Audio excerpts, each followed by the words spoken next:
A imprensa internacional repercutiu a aprovação do PL da dosimetria na Câmara dos Deputados. A medida que reduz penas para condenados pelo suposto golpe no dia 8 de janeiro de 2023, incluindo o ex-presidente Jair Bolsonaro, surge menos de um mês depois de Bolsonaro iniciar o cumprimento de sua pena de 27 anos de prisão por suposta tentativa de golpe de Estado. O francês Le Monde destacou a confusão na Câmara antes da votação.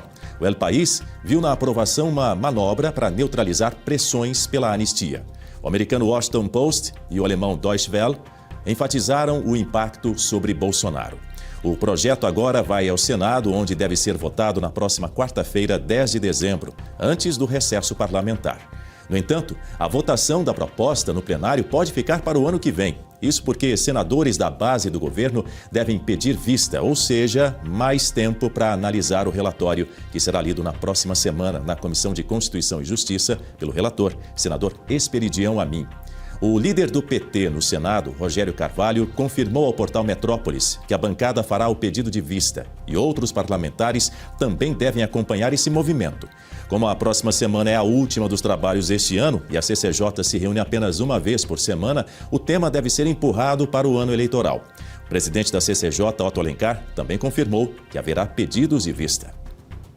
Se debater o tema, até porque é polêmico, eu tenho uma posição já conhecida, eu achava que não deveria modificar absolutamente nada, mas me rendo sempre àquilo que a maioria decide, de tal sorte que na próxima quarta-feira, segundo o senador Esperidião, ele vai trazer o relatório e esse relatório vai ser debatido na Comissão de Constituição e Justiça. Se tiver vistas e for concedido vistas, a vista pode ser concedida por 2 horas ou 4 horas, ou pode ser para a outra semana e não vai ter condição de votar esse ano. O relator da proposta, senador Esperidião Amin, falou sobre o texto com o relator na Câmara, Paulinho da Força. O que eu sei hoje é que há um reconhecimento unânime, se não for unânime, pelo menos de uma fortíssima maioria, de que as penas são exorbitantes. A redução de pena ela foi dentro do esperado, que a gente poderia, que com isto, pacificar o Brasil. As pessoas que foram condenadas até 17 anos no dia 8 de janeiro, todas serão soltas. Durante a conversa com jornalistas, Amin não descartou incluir a anistia no projeto. Politicamente ela pode ser votada. Como eu tenho essa convicção, eu tenho que confessar aqui que eu defendo a anistia. Eu vou relatar o seu trabalho, que foi fruto do trabalho árduo e de uma votação democrática. Vou acolher sugestões, emendas, críticas e vou firmar um relatório final dentro do prazo, ou seja, até terça-feira à noite.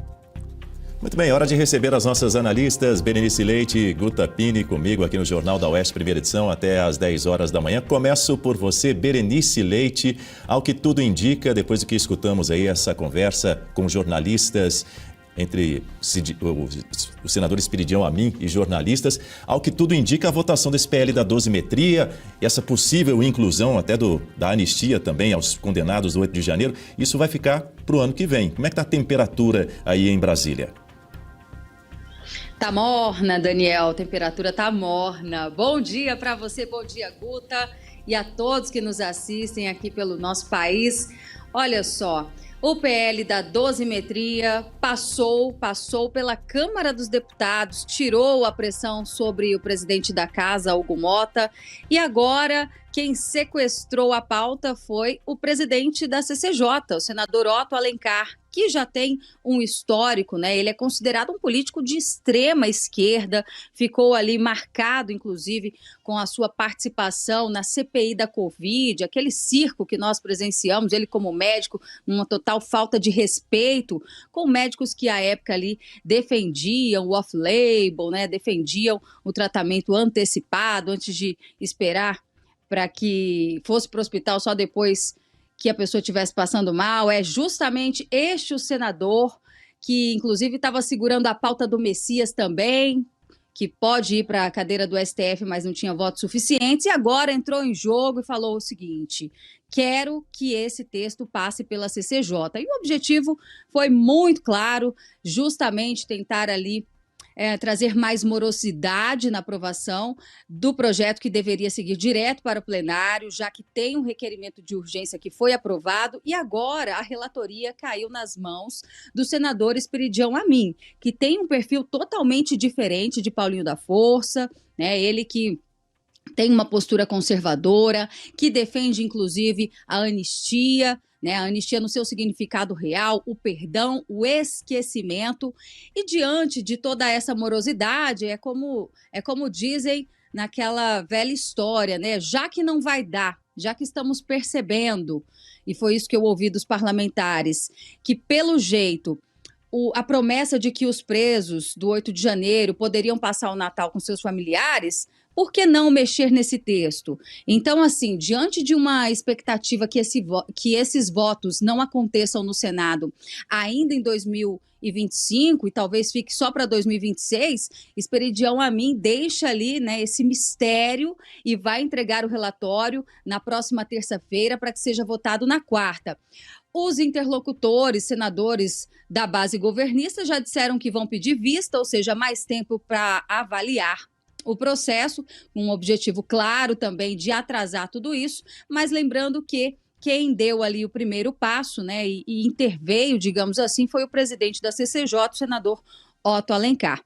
Essa pauta não deveria estar sendo discutida, deveria seguir direto para o plenário, até porque foi um ano todo, né, um ano inteiro de discussões, mas o objetivo é claro, né, o Partido dos Trabalhadores não tem interesse em aprovar, quiçá uma dosimetria, uma redução de penas, e isso só sinaliza, Daniel, que mais uma vez não temos aí uma pacificação por hora, e isso vai se estender para o ano eleitoral, sim, de 2026. Vamos acompanhar, né, porque há uma torcida por parte da oposição, da ala bolsonarista, de que Esperidião Amin melhore esse texto. Muito bem, Guta Pini, bom dia, seja bem-vinda mais uma vez. Guta, o que a gente acompanhou nas imagens há pouco, nesse encontro simbólico para a entrega do texto da Câmara lá no Senado, na ocasião, Esperidião Amin foi questionado pela imprensa sobre a chance de esse projeto também prever a anistia. E aí ele respondeu reiterando o seu posicionamento, que já é bastante conhecido, a favor da anistia, perguntando o que impede. Bom dia. Bom dia, Dani. Bom dia, Berenice. Bom dia para toda a nossa audiência.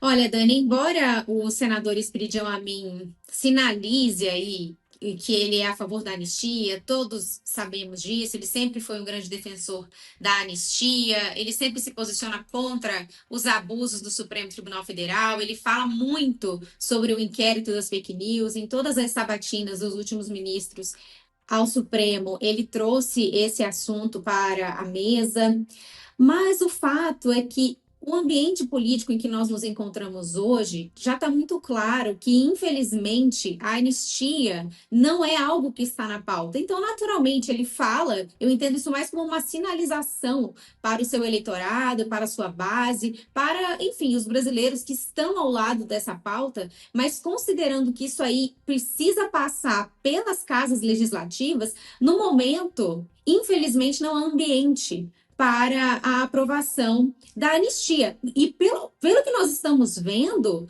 essa votação até para o PL da dosimetria vai se arrastar para o próximo ano, ainda que fosse aprovado esse ano, muito dificilmente as pessoas iriam poder ir para suas casas antes do Natal, porque tem todo um trâmite processual e antes disso tem a questão da sanção ou veto presidencial. Mas o fato é que o que está nas mãos dos parlamentares agora para apressar essa votação deveria ter sido feita.